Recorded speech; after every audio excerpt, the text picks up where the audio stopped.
They never trained him for this, never wrote it into a manual, and never expected it to happen. But on a shattered Pacific battlefield, one U.S. Marine made a decision so extreme that it stunned both his enemies and his own side.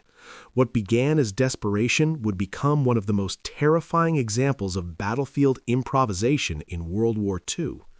What makes this story so shocking isn't just the weapon, but the fact that it was never meant to be used this way.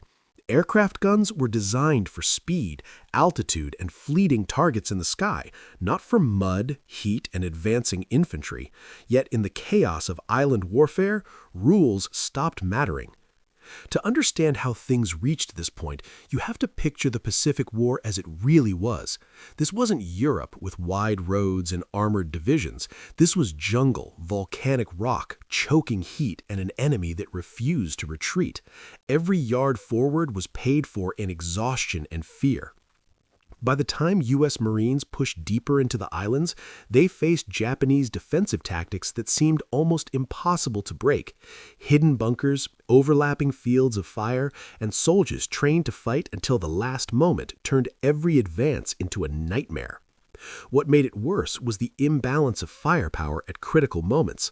Marines often found themselves advancing with limited heavy weapons, while Japanese positions were dug in, camouflaged, and waiting. Standard machine guns sometimes simply weren't enough. That's when one Marine noticed something no one else was thinking about. Nearby sat damaged aircraft, stripped for parts, their wings torn and engines silent. Mounted to them were guns with rates of fire far beyond anything carried by infantry. Aircraft machine guns were monsters, designed to put as many rounds as possible into a moving target in a split second. They fired at speeds that ground weapons simply couldn't match. In the air, that made sense. On the ground, it was almost unthinkable. But war has a way of forcing unthinkable ideas into reality. Supplies were limited, replacements were slow, and enemy pressure was constant. Waiting for permission wasn't an option when lives were on the line. So the Marine did something no regulation approved. He salvaged an aircraft gun, modified its mounting, and adapted it for ground defense. It wasn't elegant, and it wasn't comfortable, but it worked. The first time it was fired in combat, everything changed. The sound alone was different, faster, harsher, almost continuous. Where standard machine guns fired in bursts, this thing roared like a ripping engine. Japanese troops advancing through what they thought was a manageable defensive sector suddenly ran into a wall of fire unlike anything they had faced before. The volume of rounds forced them to stop, drop, and scatter. This wasn't about precision marksmanship, it was about dominance. The sheer rate of fire created a psychological shock that froze movement and shattered momentum. Within minutes, the battlefield shifted. What had been an aggressive push slowed to a crawl, then collapsed entirely. Marines who had been preparing to fall back realized the enemy wasn't coming any closer. When later accounts described the effect as 20 per minute, it wasn't a clinical statistic.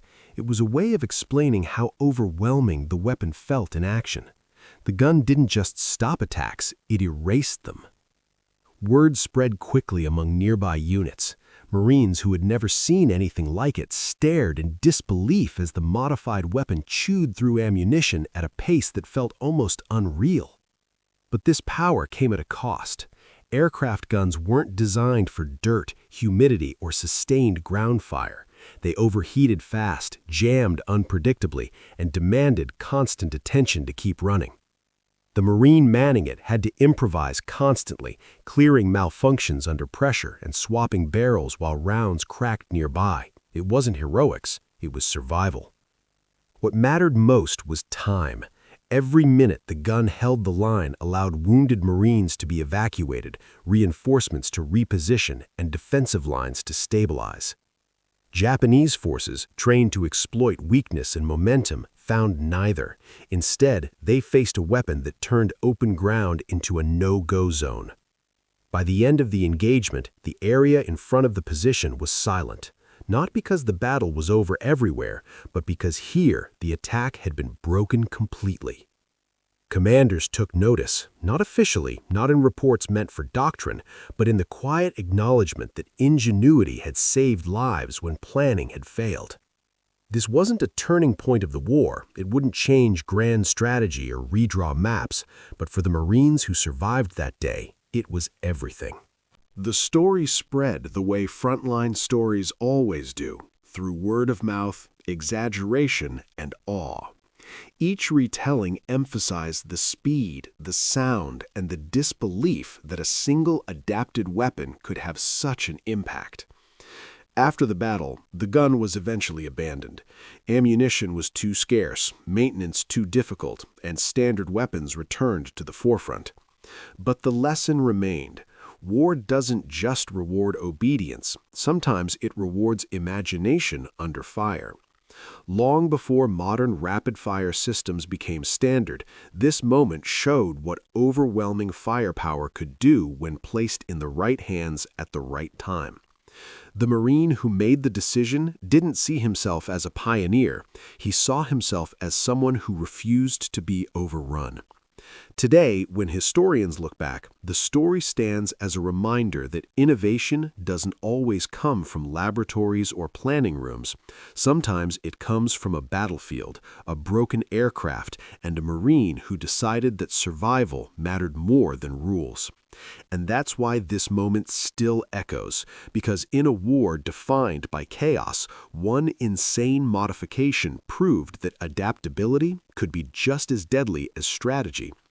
They thought they had seen everything the Pacific could throw at them, but the battlefield has a way of revealing new horrors when confidence sets in.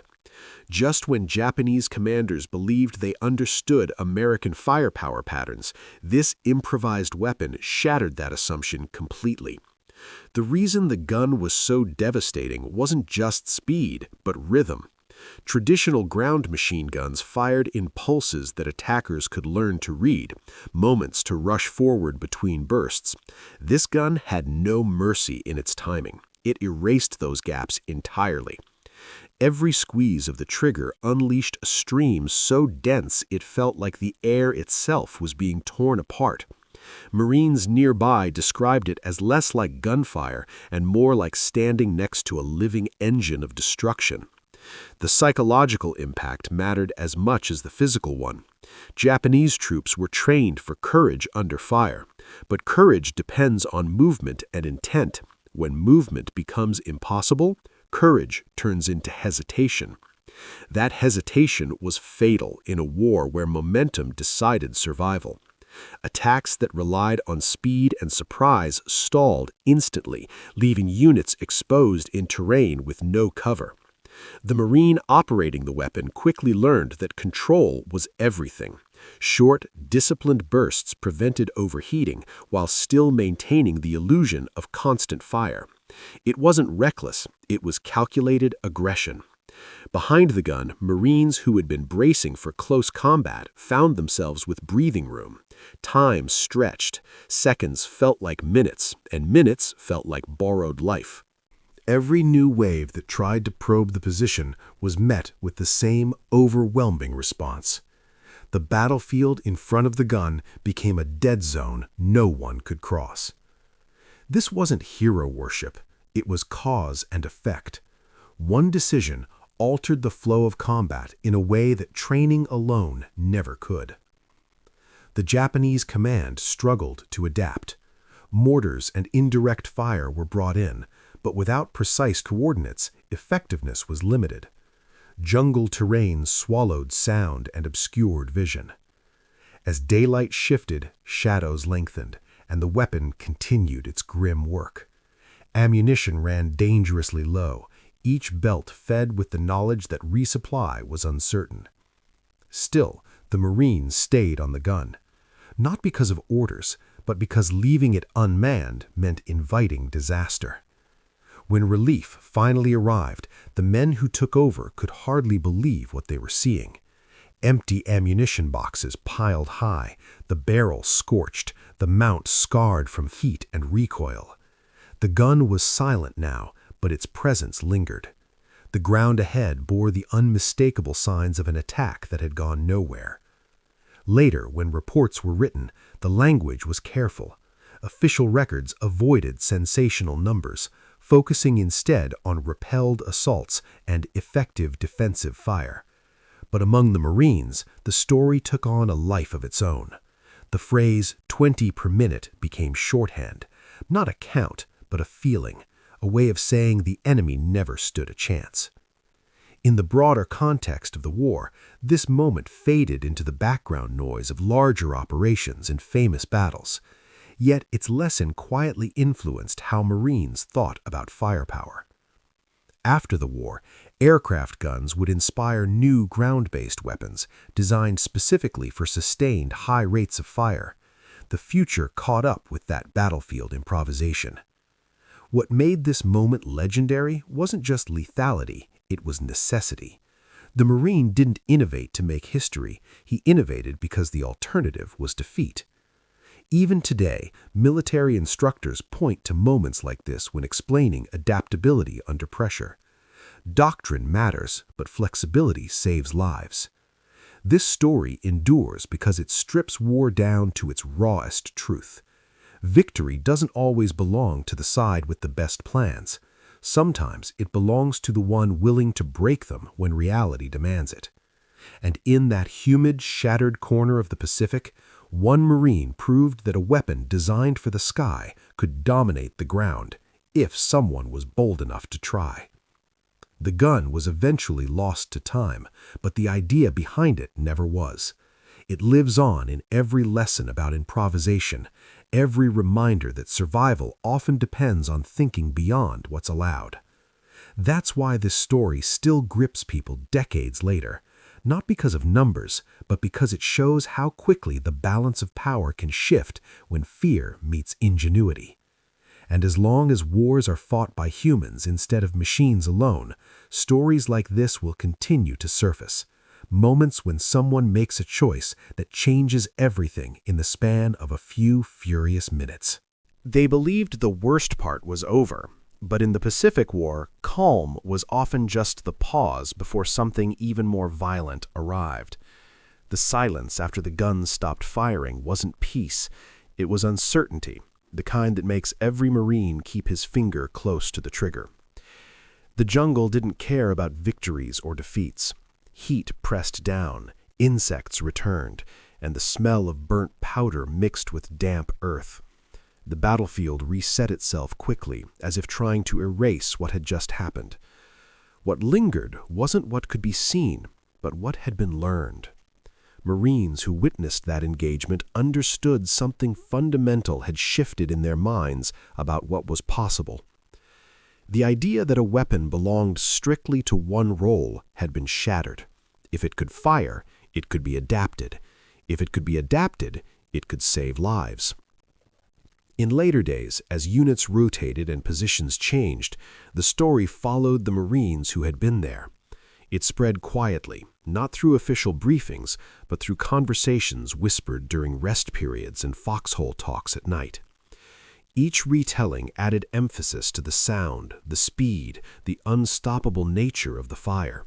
Not to glorify it, but to explain how overwhelming it felt to witness. Japanese forces, meanwhile, adjusted their tactics in subtle ways. Probing attacks became more cautious, reconnaissance increased. The fear of encountering another unknown weapon began to shape their decisions. Fear is rarely written into battle reports, but it influences everything. Once introduced, it spreads faster than orders. The Marine who operated the gun didn't receive medals or recognition beyond a nod from his peers. In the Pacific, survival itself was often the only reward. What mattered was that Marines slept that night behind lines that still held, that wounded men were alive because time had been bought with fire. As the campaign continued, improvised solutions became more common. Extra armor welded onto vehicles, weapons modified with scavenged parts, tactics rewritten in the field. This was the real Pacific War, unpolished, brutal, and shaped as much by creativity as by command. The aircraft gun incident became a quiet symbol of that reality, not a legend carved in stone, but a reminder passed from one Marine to another. Years later, historians would debate the accuracy of the numbers associated with the story.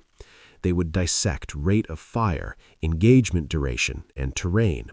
But numbers were never the point. The point was effect. The effect of sudden, overwhelming force applied at exactly the moment it was needed most. In modern terms, it would be called force multiplication. Back then, it was simply called staying alive. The Japanese soldier advancing across open ground that day wasn't thinking about doctrine or innovation. He was reacting to something that defied expectation. That shock, when reality doesn't match training, is often decisive. As months passed and islands fell one by one, the war moved on. New battles replaced old ones. New horrors eclipsed previous fears. Yet the lesson remained embedded in Marine culture: adapt or die. After the war ended, stories like this competed with larger narratives: atomic bombs, massive invasions, and world-changing decisions. Small unit moments were overshadowed, but never forgotten by those who lived them. In reunions decades later, veterans would still mention that gun, still describe the sound, still shake their heads at how close everything had been. Memory has a way of sharpening moments that mattered most. The Marine Corps itself evolved because of these experiences. Post-war weapons development focused heavily on sustained firepower, reliability, and adaptivity. What had once been an insane modification became a design principle. The jungle battlefield became a laboratory, and survival was the only measure of success. This is why the story still resonates, not because it celebrates destruction, but because it exposes the fragile line between order and chaos in war. One choice, one weapon, one moment, enough to change outcomes for dozens of men. In the end, the Pacific War was won by logistics, strategy, and overwhelming resources, but it was survived by individuals making impossible decisions under pressure. That Marine didn't know he was making history. He only knew he couldn't let the line break. And in that decision, raw, unauthorized, and desperate, lies the true power of the story. Because history isn't always written by generals or planners. Sometimes it's written by someone staring at a problem, refusing to accept defeat, and pulling the trigger on an idea no one else dared to try. And as long as people study war, they will return to moments like this. Not for the numbers, not for the spectacle, but for the lesson that ingenuity can be as decisive as any weapon ever built. They assumed the battlefield would eventually return to something familiar, but familiarity never truly came back after that day. Once a weapon breaks expectation, it permanently alters how every shadow and every sound is interpreted. What followed wasn't a single dramatic moment, but a slow realization spreading through the ranks that ingenuity could be just as lethal as numbers. Marines began to look at their surroundings differently, not just as terrain, but as opportunity. Every abandoned vehicle, every damaged piece of equipment, every crate of mismatched parts suddenly carried potential. The war stopped being only about what was issued and started becoming about what could be built. That mindset didn't come from command directives or training films. It came from moments like this, when someone proved that the rules were flexible under fire. The Japanese defenders felt the shift too. Assaults became more cautious, pauses longer, probing slower. When the enemy expects the unexpected, aggression loses its edge. This wasn't fear in the dramatic sense, it was doubt, and doubt is corrosive in combat. Every advance required more confirmation, more reassurance, more time. Time was exactly what the Marines needed. What's often missed in stories like this is how quickly chaos returns once the firing stops. Weapons cool, adrenaline fades, and exhaustion crashes down hard. The Marine who had manned the gun didn't celebrate. He slumped, drank water, and stared at the ground like everyone else. Survival leaves little room for pride. Around him, younger Marines processed what they'd witnessed. Some were energized, others shaken. All of them understood they had crossed a line where normal expectations no longer applied. As night fell, defensive positions were reinforced, not because an attack was expected, but because no one trusted the quiet. Silence had become suspicious. The jungle amplified every sound. A snapped branch felt like a warning. A distant rustle felt like intent. In that environment, the memory of overwhelming firepower became a psychological shield. Knowing what was possible gave Marines confidence they hadn't had before. Confidence doesn't mean recklessness. It means standing your ground when every instinct tells you to retreat. The days that followed blended into the relentless rhythm of the Pacific Campaign. March, dig, wait, fight, repeat. Yet something subtle had changed. Improvisation was no longer seen as desperation, it was seen as intelligence. Officers who might once have shut down unconventional ideas now listened more closely. Experience had taught them that survival often lived outside doctrine. This shift didn't rewrite manuals overnight, but it influenced decisions in small ways. Extra flexibility here, quiet approval there. Across the Pacific, similar moments were happening in isolation. Marines adapting flamethrowers, modifying vehicles, altering tactics on the fly. This story stands out because of how extreme it was, but it wasn't alone. It was part of a pattern born from necessity. Necessity strips away theory and leaves only results. The aircraft gun incident became a reference point. When someone proposed an idea that sounded insane, someone else would remember that day and hesitate before dismissing it. That hesitation saved lives. Years later, when veterans struggled to explain what the Pacific War was really like, they returned to moments like this, moments when survival hinged on a single decision. Not every improvisation worked, some failed disastrously, but the willingness to try became a defining trait. The Marine Corps that emerged after the war carried those lessons forward. Flexibility, adaptability, and initiative became core values, not slogans. Weapons development followed the same logic. High rates of fire, reliability in harsh environments, and modular design became priorities. What was once an unauthorized modification influenced authorized design. This is how war quietly shapes the future, not just through victories, but through lessons learned under pressure. The phrase 20 per minute survived because it captured a feeling words struggled to convey, the feeling of being utterly overwhelmed by force. It wasn't about counting, it was about impact. Impact on morale, impact on momentum, impact on outcome. Even today, military analysts emphasize that battles are often decided psychologically before they are decided physically. That gun won the psychological battle instantly. The Japanese troops facing it didn't know what it was. They only knew that advancing meant stepping into something unstoppable. That uncertainty is devastating.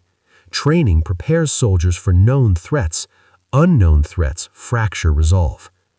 As the war ground on, technology advanced rapidly, but technology alone didn't win fights. People did. People willing to adapt faster than their enemy. This story endures because it strips away romanticism and leaves raw truth. War rewards those who think under pressure. Not the clean thinkers in safe rooms, but the exhausted ones in the mud. The Marine who made that choice wasn't extraordinary because of who he was, but because of what he did when options ran out. That's what makes the story uncomfortable and powerful. It suggests that victory can hinge on decisions made far from command. It reminds us that history isn't always shaped by grand plans, but by moments of refusal. Refusal to retreat, refusal to accept defeat, refusal to follow rules that no longer fit reality. And that refusal, paired with a weapon never meant for the ground, created a moment that still echoes through military history. Not because it was insane, but because it worked.